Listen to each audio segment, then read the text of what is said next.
All right, the Panther-Lair Post-Game starts now.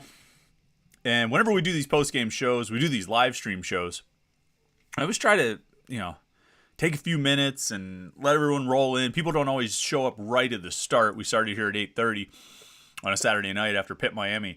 And people aren't always here right at the beginning in the waiting room on YouTube trying to jump in. Sometimes we try and take a few minutes, and I sort of screw around and just kind of waste a couple minutes to let people come in before we start diving into the real topics and conversations, and whatever it is we have to talk about. And certainly during a post-game show, we have a lot to talk about in that regard. But, I don't even want to wait. I want to dive right into this game. It just ended a few minutes ago, I don't know, 15 minutes ago or so.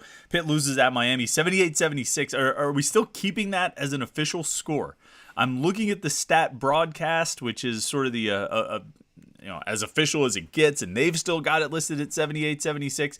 Let's check Pitt's men's basketball Twitter account. What did they announce it? They announced it at 78-76. Let's check Miami men's basketball Twitter account. See what they tweeted it out. Make sure they, Canes Hoops. What is Canes Hoops? They've got their co-champs. That's great. 78-76. How the heck was this a 78-76 game? When Blake Hinson clearly shot a 2-point shot with 13 seconds left to play.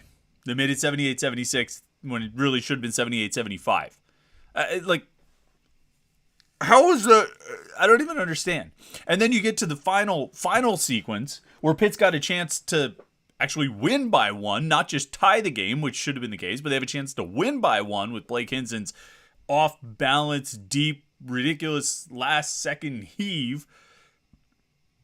And it hits the rim. It almost goes in. Imagine if that shot went down. Imagine if Pitt wins this game 79-78 on a fraudulent three-point shot from Blake Hinson. And this isn't the biggest reason Pitt lost. This isn't even the biggest storyline from the game. But because it just ended, I still can't get my head around the fact that they let that stand. I mean, Blake Hinson's foot was on the line just as much as Omir's foot was on the line when he ended up throwing the inbounds pass back off of Federico, which happened just a little bit before that. And I don't understand how that one didn't get overturned. The TV announcers are talking about whether or not he bounced the ball off of Federico's stomach or lower the whole time, when I'm saying, stop your tape, pause it, and look at his foot touching the line. Do you not see his foot touching the line? It's clear he stepped out of bounds, just like Blake Hinson stepped on the three-point line. And overall, I didn't have a terrible objection to much of the officiating in this game. There are always plays where you say, boy, that was a quick foul, or boy, how could you not call a foul on that play? But overall, I thought they were largely fair. The two offensive fouls on Jamarius Burton, how are you not going to blow the whistle there? Just like the offensive foul they called on, what's his name? Jordan Miller. They called that one with 44 seconds left to play. I mean, you had to call all of those fouls. I didn't have much of an objection to those calls. But how do you miss Omir's foot on the line and Hinson's foot on the line? But even more to the point, if you're going to let that Hinson shot stand, Omir goes down and misses the front end of a 1-1. Federico grabs the defensive rebound, which apparently is allowed in this game. Pitt actually is allowed to grab a defensive rebound. They didn't do it the entire game, but at least they got this one with less than 9 seconds left to play. Federico outlets the Nike Sabandi. Sabandi brings it up. He's got momentum. He's at the three-point line. He could pull up and shoot, or he could drive to the basket. Either way, he's going to draw contact. He's going to go to the free throw line or make a miracle shot, and he just stops. And he stands there.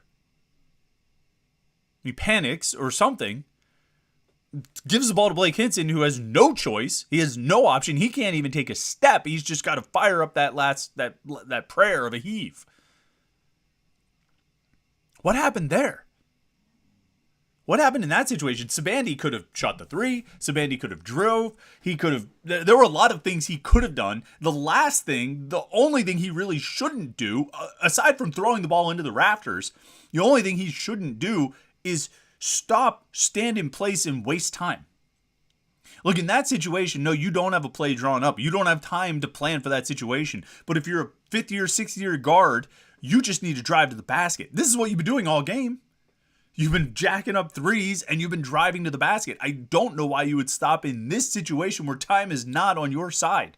Pitt absolutely had a chance to win this game, or at least tie it and send it to overtime. And the way they were playing down the stretch and the way Miami was playing down the stretch, Miami made one basket in the final 3 minutes of this game. All their, the other 4 points, the other 2 points, I guess they got were at the free throw line. They had one basket. They had the Miller dunk with 35 seconds left to go when he got behind Pitt's press defense, Pitt's trap. So they only made one basket in the final 3 minutes. Pitt was working. It's 8:30 on a Saturday night. We can get a little blue in our material. Pitt was working their asses off on defense in the final 3 minutes. Should have been defending that way the whole game, but that's another story, and we have a lot of time to talk about that. Pitt was defending like crazy in the final 3 minutes, leaving everything they had on the court. Take my chances going into overtime with that.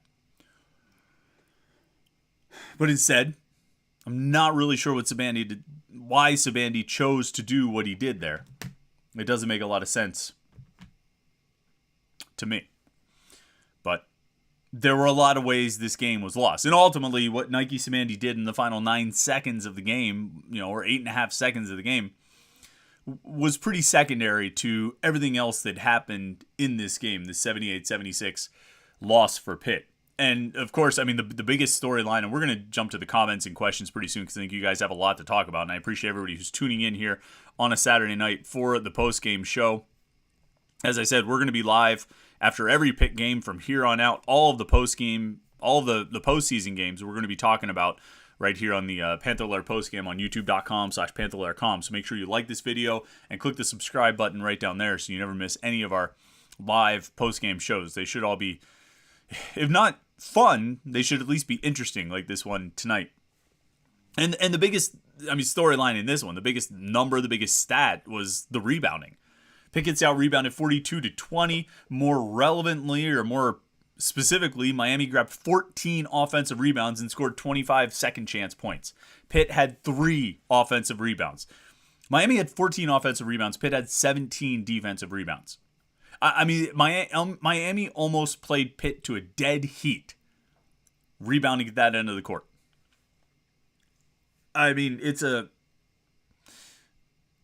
It's a number that's almost as drastic and severe and unbelievable as Pitt's free throw shooting in the Notre Dame game. The only difference being they've been a good free throw shooting team all year. They haven't been a good rebounding team all year. It's funny, Pitt out-rebounded Miami in the first game, the game at the Peterson Event Center, and I was reminded of this as we were watching the game tonight. I kind of remember that after that game, Jeff Capel, he didn't sit down and say, "I'm really surprised we out-rebounded them," but he almost sounded surprised. He talked about how Miami is a really good offensive rebounding team, and we did a good job against them. And it's true, Miami has been a good rebounding team, a good offensive rebounding team all season, and Pitt somehow was able to get the advantage in that game in the Peterson Event Center. They very much did not have it in this game. And they couldn't even, make it close. 25 points on second chance opportunities, 14 offensive rebounds, 14 extra possessions that Miami got over Pitt.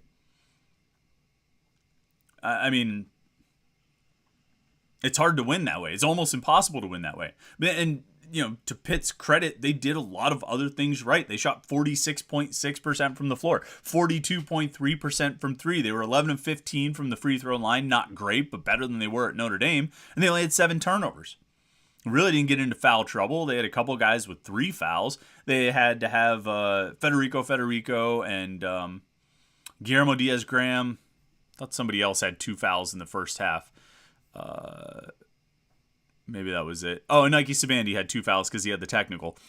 So they had to, those guys had to sit a little bit in the first half, but even then, Sabandi still played 12 minutes. Federico played 13, and Guillermo only played 3 before he got his 2 fouls. But they end up, still, only getting 1 more foul each in the second half, so they played a lot. Played decent minutes in the second half. It was just the rebounding. They just got killed on the boards, and they gave Miami second chance opportunity after second chance opportunity after second chance. Literally 25 points worth of second chance opportunities. And that is what made the game. And before, along with that, can I tell you about Wooga Poplar? The Pitt might not know who Wooga Poplar, they might not have known who Wooga Poplar was before the game, but they certainly know now. Well, Wooga Poplar, this is funny because this has actually kind of happened already this season. Last year, for Miami, Wooga Poplar made 1, 2, 3, 4, 5, 6 3-pointers last season. Wooga Poplar, 6 3-pointers last season for Miami. This season, he has made 26 3-pointers. He has made 17 3-pointers in his first 19 ACC games this season. So less than 1 3-point shot made per game for Wooga Poplar. And Wooga Poplar went 6 of 8 from deep today. And this is not the first time this has happened. The Syracuse game, I forget who the Syracuse guy was. Syracuse had a guy who had made like 2 3-pointers all season or 3 3-pointers or something like that. And he ended up getting a bunch to fall against Pitt because Pitt wasn't really prepared for him. And so they didn't really close out on him and didn't really defend him well. I'm trying to find that guy's name.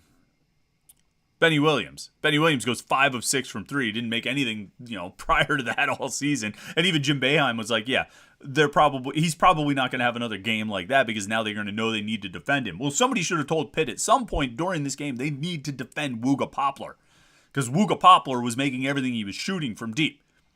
And in a game that ends up being a 2-point game, should have been a 3-point game, any situation like that where you're letting a guy get those shots, shoot when they let, O'Meara get behind him or Miller get behind him for the dunk or, you have to, all of those plays become absolutely crucial. But most of all, it's about the rebounding. Pitt has not been a great rebounding team this year. The numbers, and I think we even talked about this, I remember talking about it in December or January, that the numbers were sort of surprisingly good for Pitt in terms of rebounds. But when you watch the games, they don't seem to be a very good rebounding team.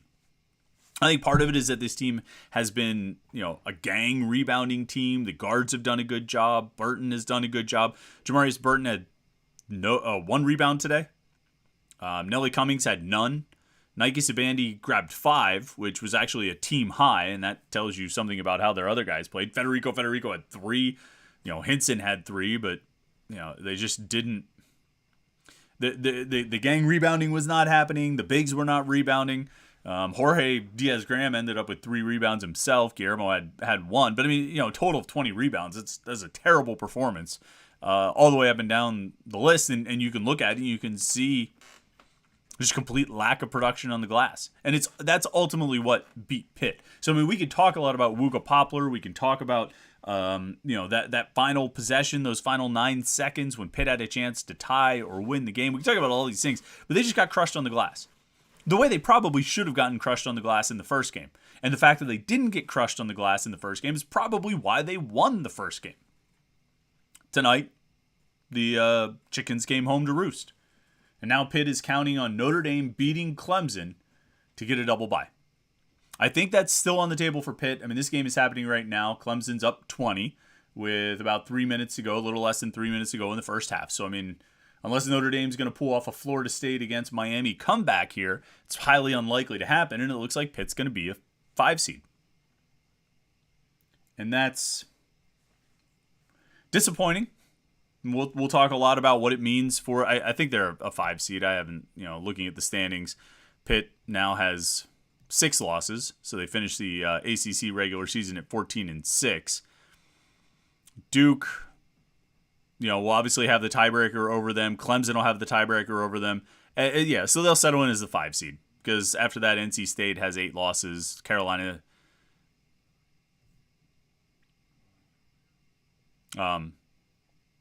Duke won. The Duke game is over. So Duke is 14-6. Pitt is 14-6.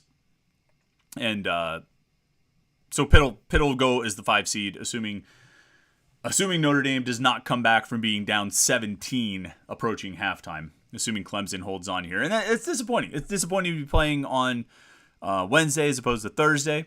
The upside is if you do need one more win to get into the NCAA tournament, which seems to be the current logic. Joe Lunardi seems to say that Pitt needs to win one more game, whether it was the Notre Dame game, the Miami game, or an ACC tournament game. You're probably more likely to get that win against the team you would play as the 5 seed than the team you would get in your first game as the 4, right? Or a top 4 seed at all. So maybe that's the upside. You might get the 12 or something like that, which is good, I guess, to get that next win. But for now, pretty disappointing to miss out on the double bye, which it looks like Pitt is going to do. When it seemed like they had a really good shot. I was pretty confident that they wouldn't play a game until Thursday. Now they're going to play one on Wednesday, it seems. Again, barring a Notre Dame miracle, but Notre Dame only has miracles against Pitt, I think. Maybe not necessarily against Clemson. All right, let's get into the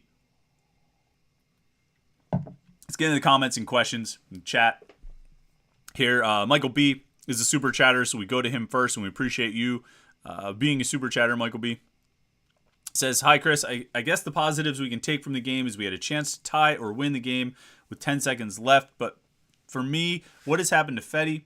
Looks lost, and Greg, are we in?" All right, Federico, I don't know what to tell you. I mean, he has struggled. He scored 3 points here, had a basket and one. Was not a factor offensively. I mean, he did look lost. He did look lost, and he was taking shots that, you have to be under control. I don't know if he thought he was trying to draw contact on some of those times that he just heaved the ball up, or if he actually thought that was a legitimate shot that had a better than 4% chance of going in, but it didn't. That's why it didn't go in. And he did this multiple times. He tried to throw up this weird thing, like kind of under the basket that just, I mean, I don't even know if it touched the rim some of the times. I'm not sure what he was thinking in those situations. I mean, there's a lot to like about his game. There's a lot to like about his future and his potential. But he needs to recognize where he is right now and what he can do right now on the court and what he's capable of and how he can help and, more importantly, how he can hurt this team. And he needs to lean into the things he can do well, and he needs to really shy away from those things that he doesn't do well at all. He has disappeared. And I thought the Notre Dame game was a difficult matchup because they had big guys who could shoot from outside, and so that was a challenge. I thought they tried, our guy Steven Gertz will definitely break this down for us. I thought they tried to defend differently in this game and do some different things on the screens. Just from my, layman's eyes, we'll see if Steve agrees about that. I don't know if it made much of a difference. I mean, he just wasn't a factor. Like I said, he had 3 points and 3 rebounds. And I think he had 2 blocks. I mean, that's...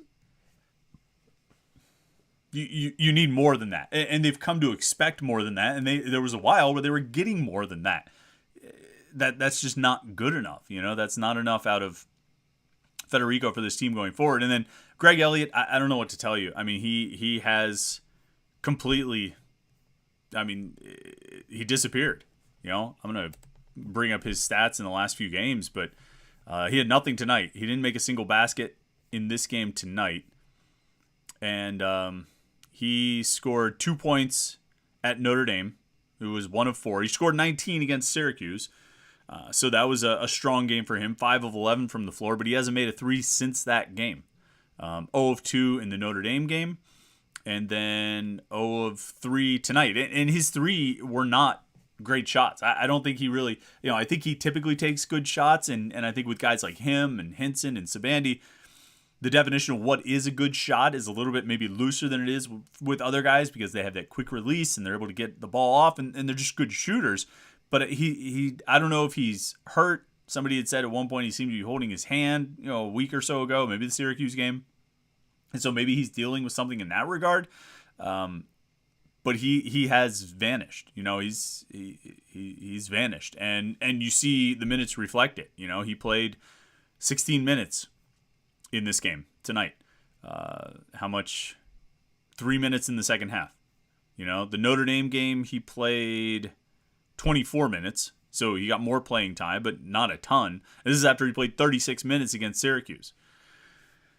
I don't know what's happening there. I mean, that's one of your weapons that you need to have. I mean, what makes this team so dangerous is all the weapons, that Blake Hinson can knock down shots from outside, that Greg Elliott can knock down shots from outside, that Sabandi can shoot from outside, and Cummings can shoot from outside, and Cummings and Sabandi and Burton can drive, and Hinson is can kind of power his way toward the paint. I mean, like, this team can attack in a lot of different ways, but if you take one of those primary weapons out, they get a lot more punchless, and I think not having Greg Elliott as a threat definitely made them punchless, or more punchless. Now, Nike Sabandi, I think, was able to make a lot of plays for Pitt tonight.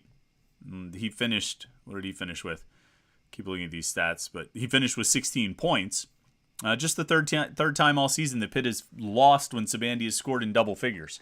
And actually, one of the other two was the Notre Dame game.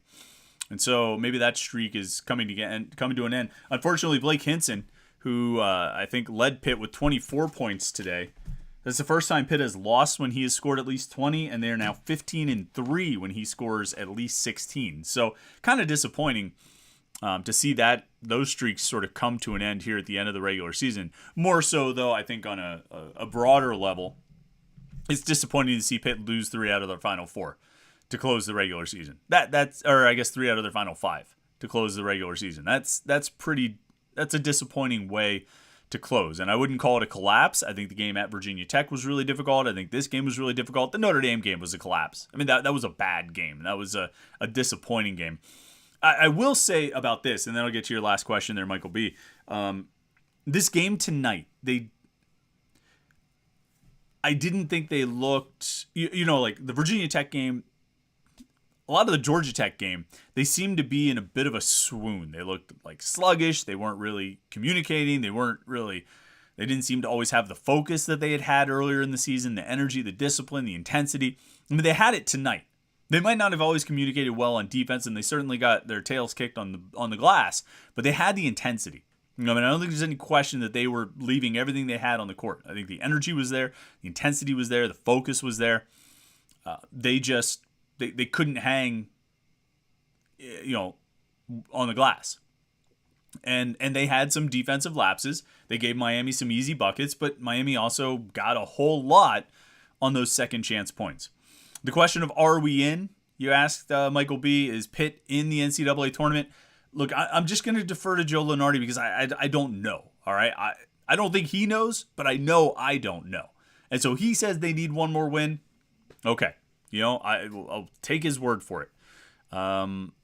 If he says they need to win, one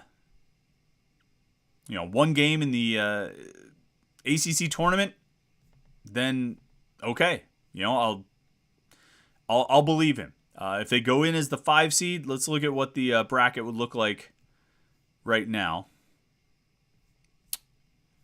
Where's the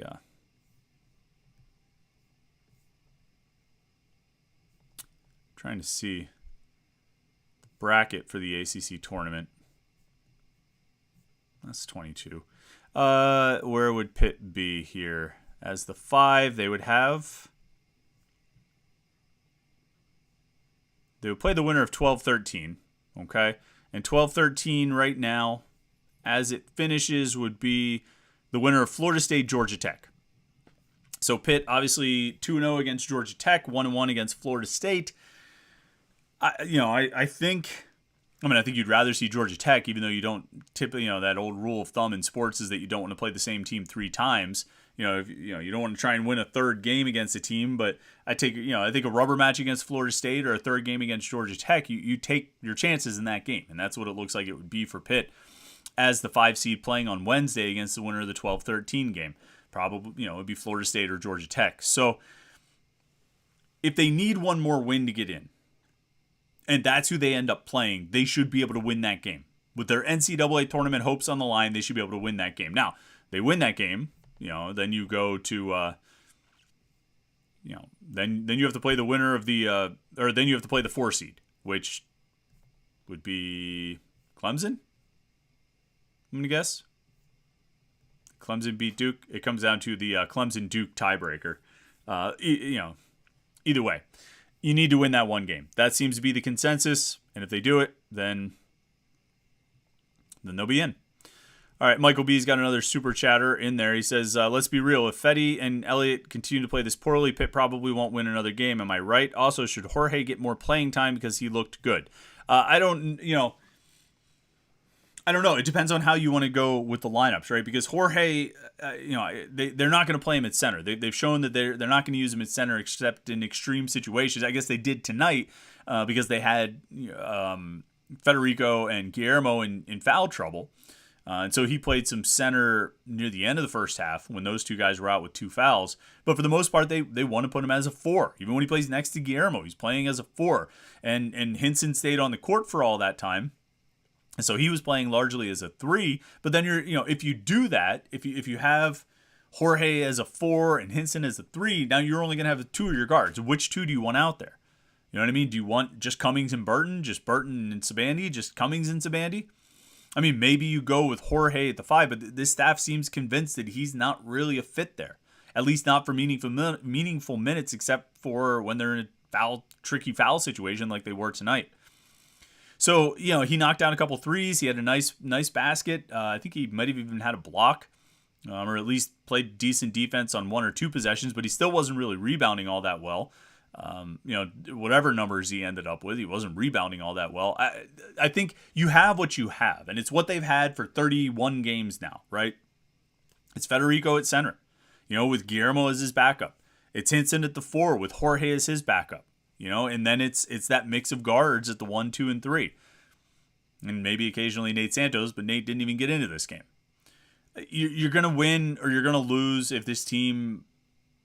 I was going to say you're going to win or you're going to lose if this team shoots threes well and you get good performances out of at least 2 or 3 of Hinson, Cummings, Burton, and Sabandi. But the reality is they got all those things tonight, but they got beat so bad on the offensive glass and on the rebounds that they couldn't overcome it. They are much better, obviously, when Federico's playing well. They are much better, obviously, when Elliott is making threes. Those things haven't happened for the last couple of games. They need them to get back, on Wednesday when they play, 4 days from now, when they play their first game of the ACC tournament. All right. Start on the rest of the comments and questions. JM Zag says, what a way to choke an incredible season, which will surely end with an NIT tournament bid now. Well, they didn't choke on an incredible season. I mean, they still had a great season, a successful season at this point. They won 21 games. Far and above, not just the expectations heading into the season, but far and above what they've achieved for the last 7 years.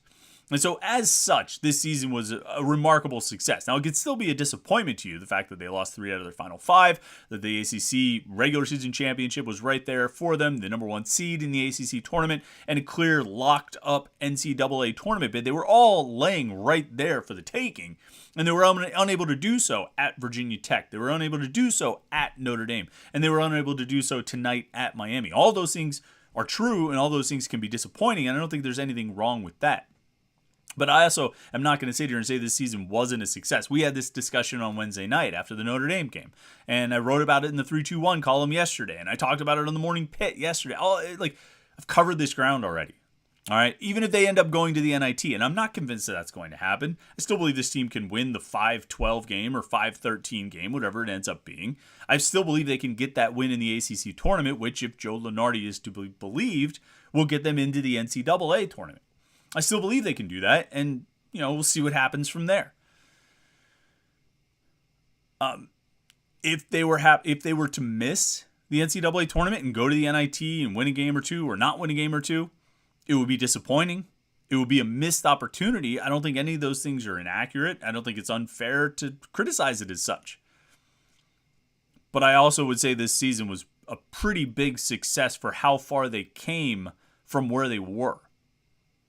Not to repeat this conversation too much because we've done it so many times, but I think I always say expectations change over the course of the year. You can't just compare a team to what the preseason expectations were. You can't just look back and say, well, if I told you before the season they would do this or that, because the expectations change based on what the team shows itself to be.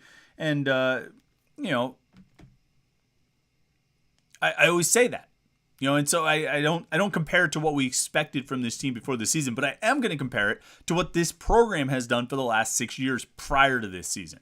And when you consider that, everything they did this year, winning 14 games in the ACC, 21 games overall, winning records on both fronts, being in the position they were in the final week of the regular season, is an incredible success.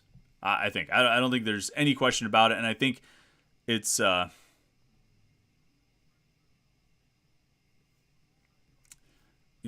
think it's disappointing, but it's a success. All right, let's see. Michael B is chiming in one more time as a super chatter, and I appreciate it. It says that Joe Lunardi just said that even if Pitt wins one ACC tournament game, if they lose their second game, they probably won't get in. He said the Notre Dame loss was so bad for Pitt, it will probably cost them a bid. Maybe they need to win too. I think they can, but we'll see. We'll see what happens. And I'll say this too.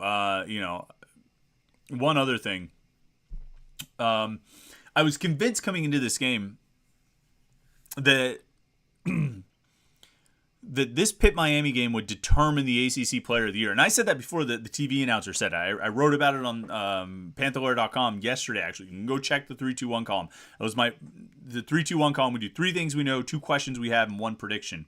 And my 1 prediction was that the ACC Player of the Year would be determined, would be playing in the game tonight, the Pitt-Miami game. And I said that I basically said it was going to be Jamarius Burton or Isaiah Wong. And whoever played the best, whoever had the best game would be the one who emerged. And Burton wasn't great. He had 13 points and 4 assists. He only had 1 rebound, but he was 6 of 11 from the floor. I think he tried to will Pitt back in. He played really good defense on Isaiah Wong, who made 1 field goal. 1 of 9 for Wong. Wong finished with 9 points. 7 of those 9 came from the free throw line. He did have 6 rebounds and 4 assists, but not a great or standout night for Wong. And it's kind of unfortunate because Pitt lost the game. Burton was not. It's not like Burton scored 20 in a loss, and so I don't think he did well enough to overcome the loss. And Wong wasn't very good in the loss, so I bet they're just going to default and give it to like Armando Bacot. You needed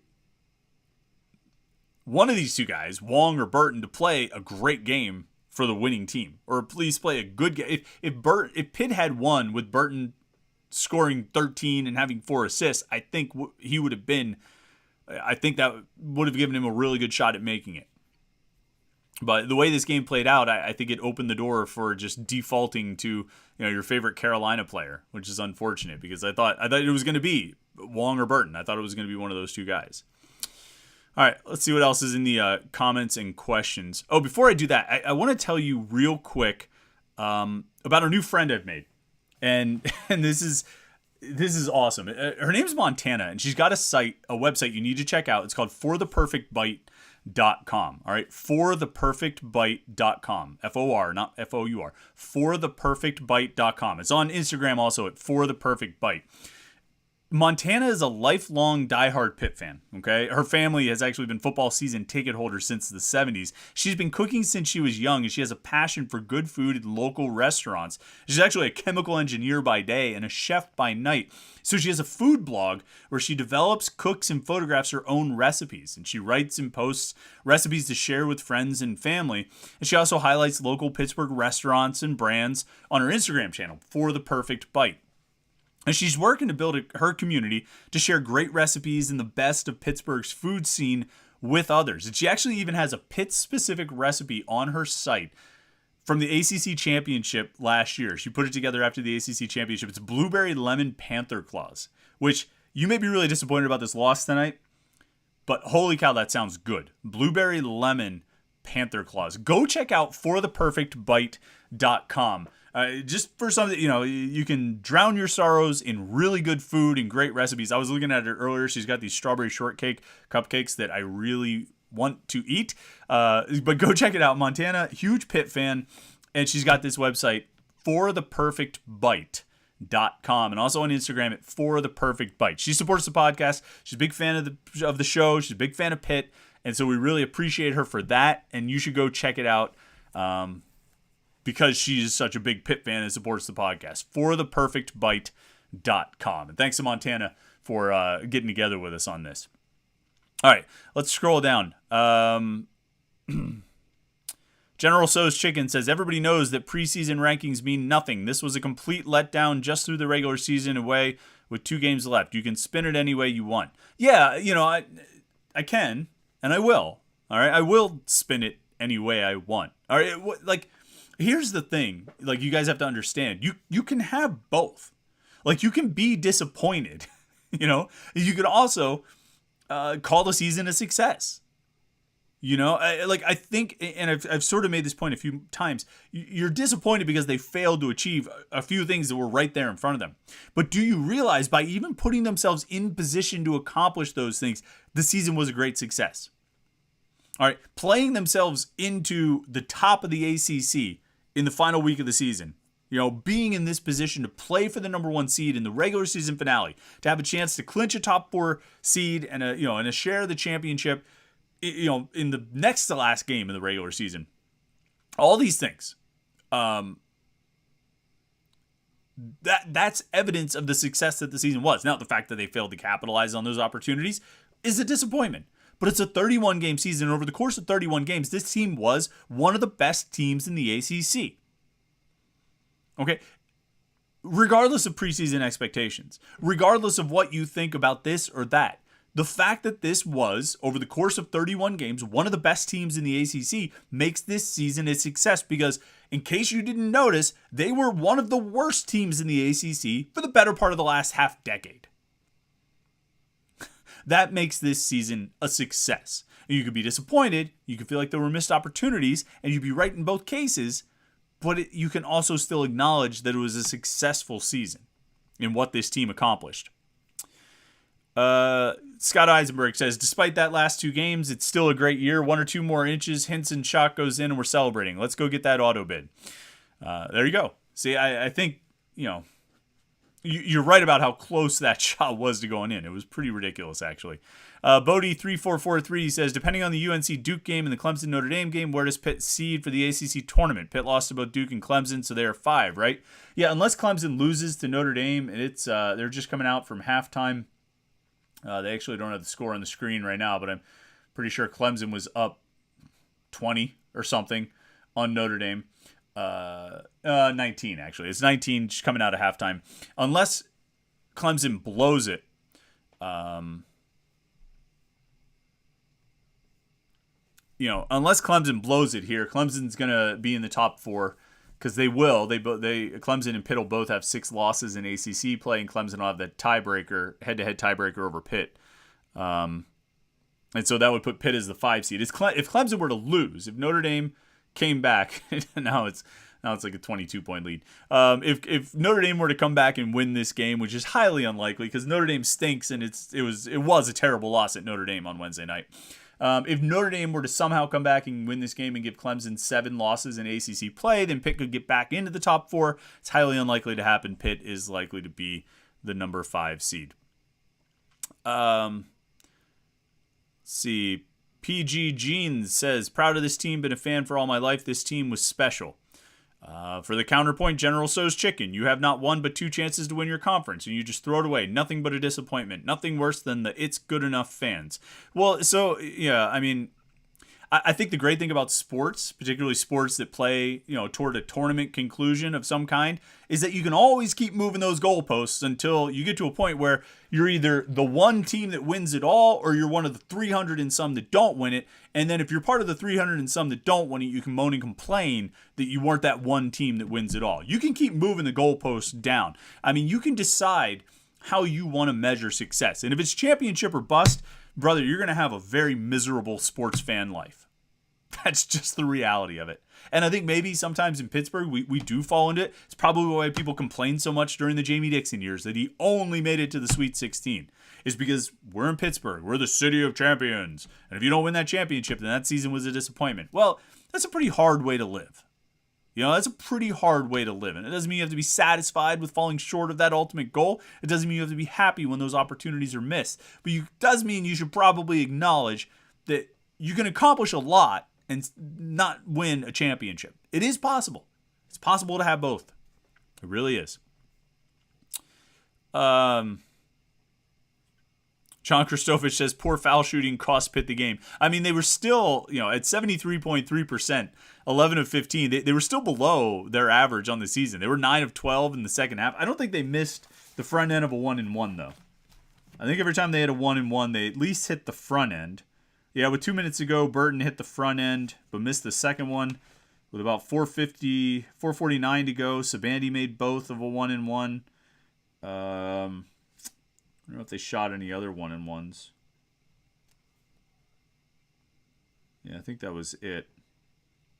So they didn't leave any points in that way, the way they did at the Notre Dame game. I guess just, after they left 18 points at the free throw line in the Notre Dame game, the fact they only left 4 for this one makes me feel like it wasn't quite so bad, John. Let's see here. Eric Bruno is a super chatter. He says, both things can be true. 1, the finish was disappointing. 2, finish 5th when projected 14th is a success. Yeah, and finishing 5th when, and playing for the championship at the end when you are, when you've been at the bottom of the conference for 6 years running, I think it absolutely is a success. You're absolutely right, Eric. JM Zags says, Hinson shoots a half quarter with 4 seconds left. Worst shot I've ever seen given the situation. I didn't think he had that much time left. Did he have 4 seconds left? I thought Sabandi took more time off than that, to be honest. I thought that he dribbled up, wasted a bunch of time, and then dished it off to Hinson, who had no chance and no hope. And just had to shoot it because the time was running out, I thought. But I could be wrong about that. I have to go back and look. I go back and look at the tape. Got to go back and look at the tape to see what exactly happened on that last possession. John Christovich says Nike should have taken a 3-point shot to win the game. I agree about that. They should have. He should have. I think he should have pulled up for 3 and drawn contact and shot 3 free throws. Or I think he should have tried to drive to the hoop and draw contact or finish the basket. He was finishing all game. Sabandi, what did he do? 6 of 13, but he was 1 of 6 from 3. So he was 5 of 12? No, 5 of 7 from inside the arc. I mean, he was finishing pretty well around the basket. I think he needed to, again, either pull up to try and shoot 3 and draw contact, or get out, go to the hoop and draw contact there and go to the free throw line. Make a couple free throws and send it to overtime. Let's see. Sabo says, I'm annoyed, but props to Blake for hitting monster shots, and JB is an absolute gamer and a beast. Yeah, I mean, I think this is the other thing, too. As you bring up guys like Hinson and Burton and Sabandi, Cummings, you know what I mean? Federico, when he was playing well. I mean, as we go over and over and adjudicate this team and try to debate success or all this stuff, think about the fun they have given you, the joy as a Pitt basketball fan that they've given you this season, right? I mean, you were in the building for the Syracuse game. You were in the building for the first Miami game. You were in the building for the Virginia game, the Carolina game. They have put on a show this season. And I think there is a strong, if it's not unanimous, it's a strong consensus that this has been the most fun Pitt basketball season in years. We keep dating everything back 7 years. First time they've done this in 7 years. First time they've done that in 7 years. I don't remember that season, that 2015-16 season, being all that much fun. This is probably the most fun season in about 9 or 10 years. And guys like Blake Hinson, Jamarius Burton, Nike Sabandi, Nelly Cummings, Federico, the twins. I think you can give them some props for it, and I think that should add. I think that has to be part of the context when you're talking about successful season or not. You talk about your enjoyment of watching this team. And if the fact that they fell short here in the final week, if that does that overshadow that Syracuse game? Does that overshadow the first Miami game or the Virginia game or the Carolina game on the road? Does it overshadow those? I don't think it does, or I don't think it should. Could be wrong. Probably am. Often am. Let's see. SVC Lax 38 says, watching Notre Dame get their doors kicked in right now isn't making this loss any better. Pitt threw away the conference on Wednesday. Yeah, that's that's the reality. And you could look at the Virginia Tech game, or you could look at the first Florida State game. You say, well, these are games they shouldn't have lost. I mean, the Florida State game at home is another one. Like the Notre Dame game, it was all sort of tangibly on the line. The Florida State game, though, still looms large here. The Florida State game is still a big loss. I mean, first of all, obviously it gives them 6 losses instead of 5. With 5 losses, they have a share of the ACC, regular season championship, and they have a top 4 seed and a double bye. But also when we're talking about, the net rankings and, getting the bid, I mean, there's a lot of focus on that Notre Dame game, but they've lost to a bad Florida State team at home. And that's hurting as well. I don't think you can ignore that one or forget that one either. And so they've had a few situations where they've shot themselves in the foot. They're not a perfect team. They haven't been a perfect team. And sometimes the warts have shown. Sometimes they've been able to play well enough to overcome them. It's like the case on Wednesday night. I mean, if like I said a bunch of times, if they are even just close to their season average on free throw shooting, they overcome the poor defense. They're able to live through the poor defense.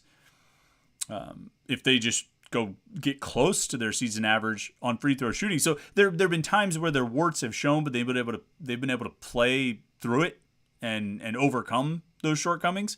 But then there are games like tonight where the rebounding couldn't be overcome, and I think, a game like Virginia Tech, the defense couldn't be overcome. They have a way that they need to win and things they need to do to win. And if they don't do enough of them, well, obviously they're not going to win. Let's see here.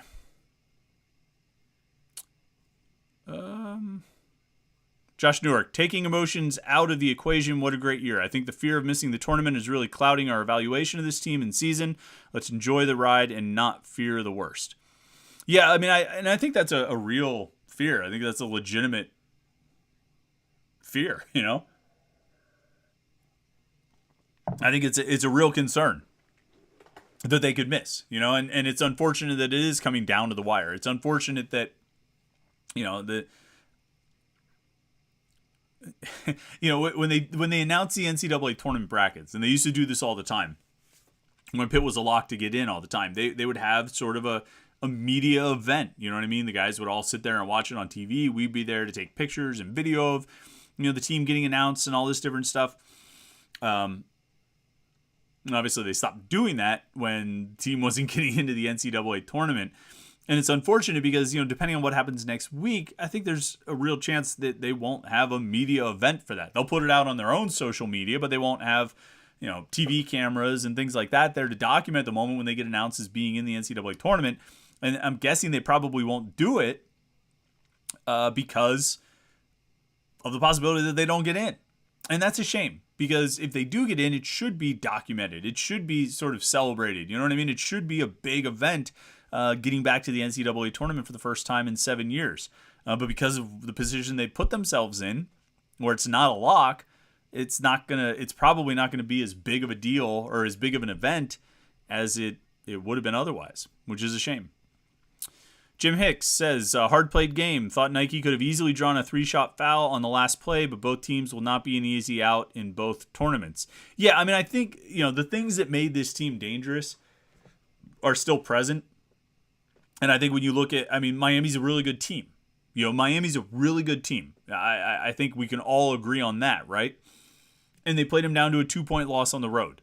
Battled back from being down. Where were they at one point? When they kept making it close, then they were down 5. Yeah, it was they were down 7 with 35 seconds to go, and ended up losing by 2. So that's not, that's pretty valiant effort. And so Miami's a really good team, and Pitt was able to fight back against them. Pitt was able to try to keep themselves in the game. They never let this game really get away from them. Even Miami was never really able to pull away for good in this game. They stayed ahead for good, obviously, but they were never able to really pull away. So that's a credit to Pitt as well. I think if this team can get back into its groove, I think they can beat lesser opponents. Wednesday night notwithstanding, they can beat lesser opponents. They play Florida State or Georgia Tech on Wednesday. I think they can beat those teams, and I think they can give equal or superior opponents a real test, a real run for their money. I think Virginia's a better team. I think Miami's a better team, and they're 2-1 against those teams. And that's partially on the talent that those teams have, the coaching that those teams have, the program that those teams have, and just sort of what they've established and how they've been this season. Duke was obviously a really challenging matchup. You would hope for Pitt's sake that they don't run into Duke again. But at some point you're going to run into a team that is better, and you're going to have to play up to that level and beat them. All right. Let's see here.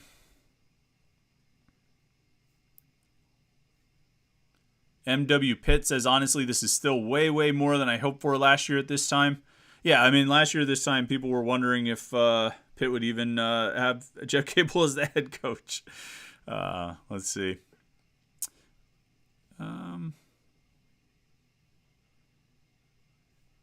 Captain Pitt says, rebounding killed us tonight. And yeah, right from the start, I talked when we started the live stream. I talked a lot about that end of game sequence and the final 9 seconds and what happened here, what happened there. But ultimately, it was a game that was lost on the glass. You get out rebounded by 22.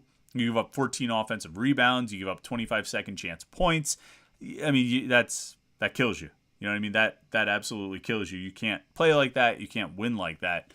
And that's what happened. It really came down to that. If you want to pick one thing, that's it. And the defense wasn't great.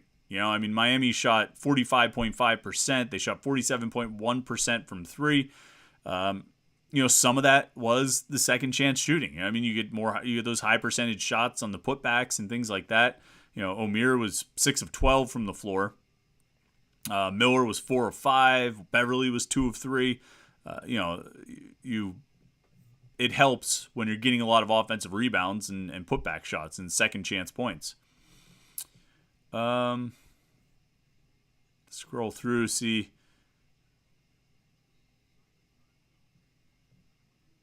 Steak on the Grill says, good season just doesn't cut it. Good season, in quotes, just doesn't cut it for me right now.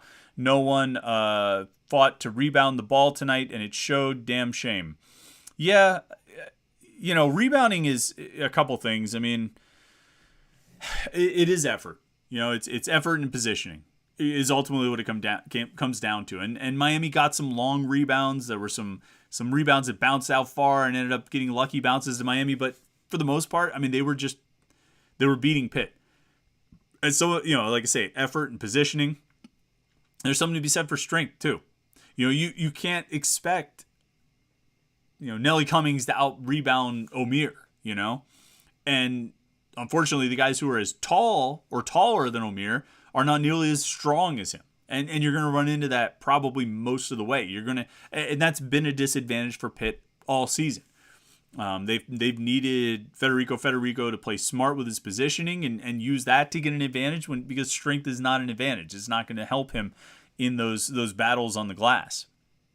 And so, it's been an issue all season. There have been games where we maybe didn't talk about it as much because Pitt maybe out-rebounded the other team by 1 or 2 or only got out-rebounded by 1 or 2. But it's been an issue all season, and it's not going to not be an issue. No matter how much we talked about Federico's development, we talked about how much better he got and how he progressed and how he's come along. it's still it's going to be an issue until those guys get stronger, until Federico gets stronger and adds some weight, until Guillermo Diaz-Graham gets stronger and adds some weight. That's just the reality of it. Let's see. JM Zag says season is over if we get Duke in the first game. Well, we're not going to. Pitt to use, Pitt's not going to get Duke in the first game, so you don't have to worry about that. Let's see.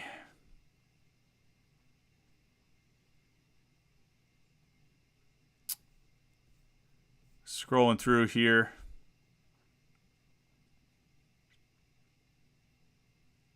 Dennis Hurl says Miami has only one loss at home all year. We have nothing to be ashamed of tonight. Yeah. I think, they played hard against a really good team. And you knew that was, unfortunately, going to be the real challenge after the loss at Notre Dame, is that you were going to have this challenge of going on the road and beating Miami with a lot riding on the game. You put a lot of... It was always going to come down to this game for the number one seed in the ACC tournament. It was always going to come down to it. But there were things you could have accomplished on Wednesday night. You could have clinched a share of the ACC regular season title. And you could have clinched a spot in the top four, a double bye, top four seed in the ACC tournament. You could have clinched those things on Wednesday night. And then this game would have just been for the number one seed. And the outright championship, ultimately.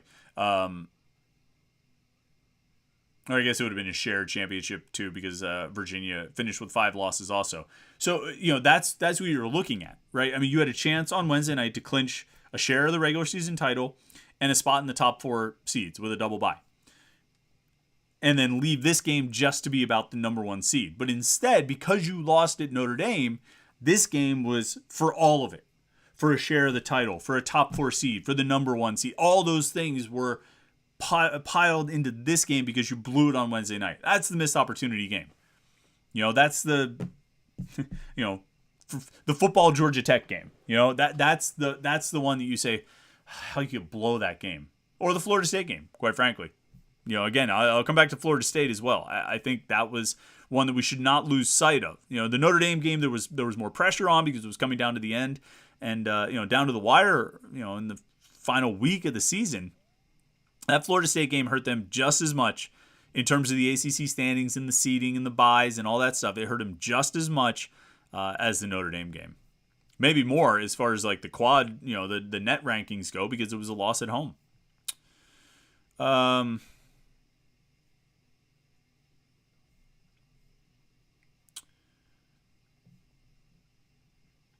David Allen says the team has shortcomings, rebounding, scoring outside of three-pointers. It's been an issue all year. Hope Capel builds a more balanced team next year. Yeah, you know what he needs, and what they really could have used on this team. He needed you got height with Federico and Guillermo, but you needed a guy who had decent height, but just bulk, like a strong rebounder, a guy with strength who could take up space under the basket and fight for rebounds, A guy who was strong enough to get rebounds and would be a threat to, attack on putbacks off offensive rebounds.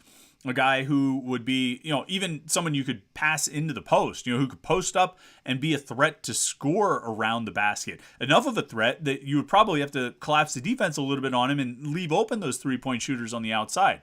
And if you guard out to those three-point shooters, then you'd have the kind of guy who could take advantage of a one-on-one matchup and score. That's the kind of guy they needed on this team.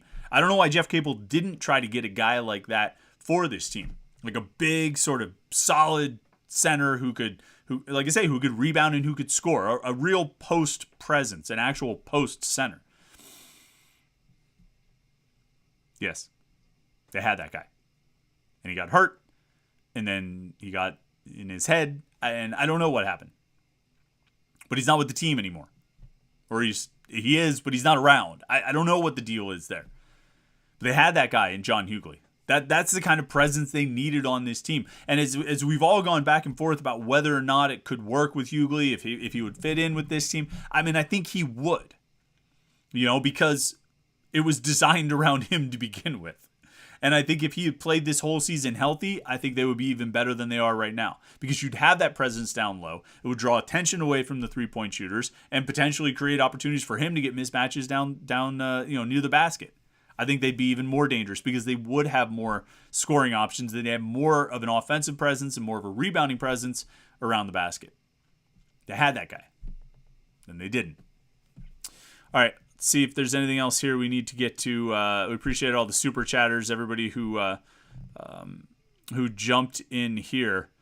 And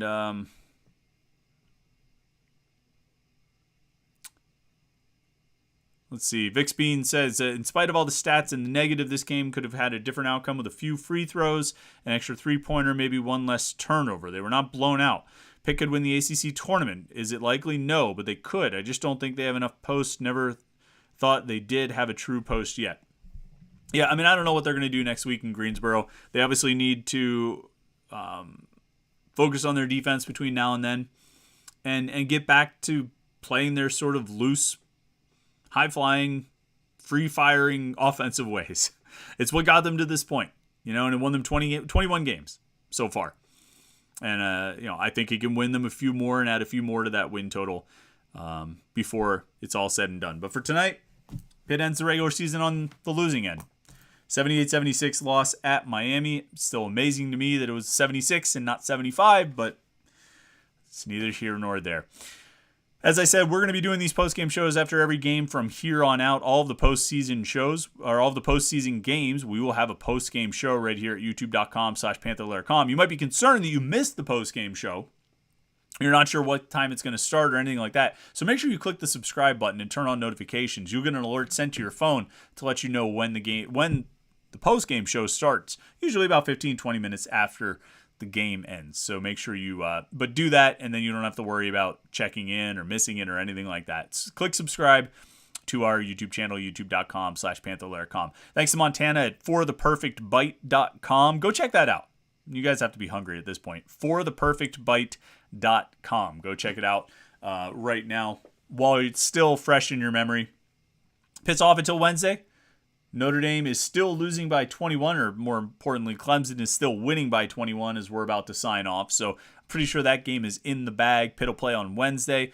The 5-seed game, I don't know what time that is. We'll talk about it, I'm sure, a lot between now and then.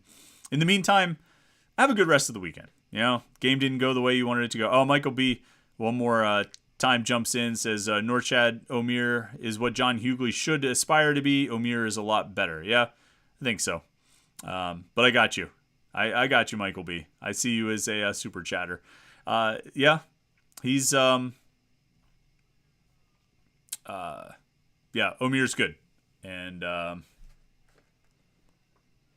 Omir's good.